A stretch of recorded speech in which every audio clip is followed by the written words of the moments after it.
সন্তানদেরকে যদি এখনই যদি আপনারা সন্তানকে পরিবর্তন না করতে পারেন তাহলে সময় চলে যাবে। আপনার সন্তানকে নিয়ে আপনি বলতে বাধ্য হবেন যে আমার এই সন্তানকে লালন করে আমার এই সন্তানকে জন্ম না দিয়ে আমি যদি একটা কলা গাছ জন্ম দিতাম আমার সন্তান ওই কলা গাছ আমাকে কলা দিত। এরকম শুনি কি শুনি না? কেন এই কথা শুনি আজকে আমরা কষ্টের বিষয়ে কথা শুনতে বাধ্য হই কেন? আপনার সন্তানকে আপনি নৈতিকতা শিক্ষার নাই, এই জন্য আপনি আফসোস করতে আছেন। আমি বলতে চাই আপনার সন্তানকে আগে নৈতিকতা শিখান, ইসলাম শিখান। যেটার ভিতরে ইসলাম আছে ওই ব্যক্তি যদি ভুলও করে একটা সময় দেখবেন আপনার সন্তানটা নৈতিকতার কারণে, ইসলামের কারণে, ইমানের কারণে, কোরআনের কারণে আপনার সন্তানটা খারাপ পথ থেকে ফিরে আসবে ইনশাআল্লাহ। এটা আমাদের কথা না, এটা কোরআনের কথা। ইন্নামা আল উসরি ইসরা ফা ইন্নামা আল উসরি ইসরা।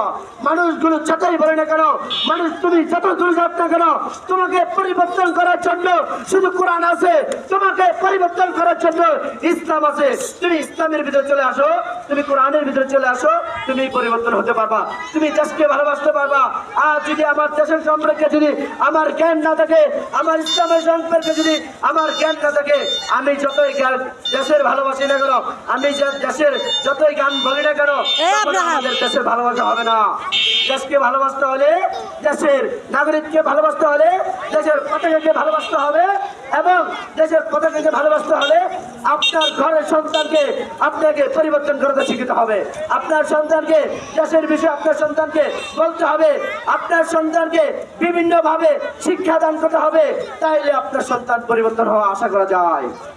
বাইরে বন্ধু আমার, এই দেশ শুধু আমাদের একা নয়, এই দেশ শুধু মুসলমানের একা নয়, এই দেশে হিন্দুদের জন্য এবং মুসলমানের জন্য এবং বৌদ্ধ খ্রিস্টানদের জন্য সকলে যদি এক প্ল্যাটফর্মে না আসতো তাহলে আমরা এই দেশ কখনো স্বাধীন করতে পারতাম না।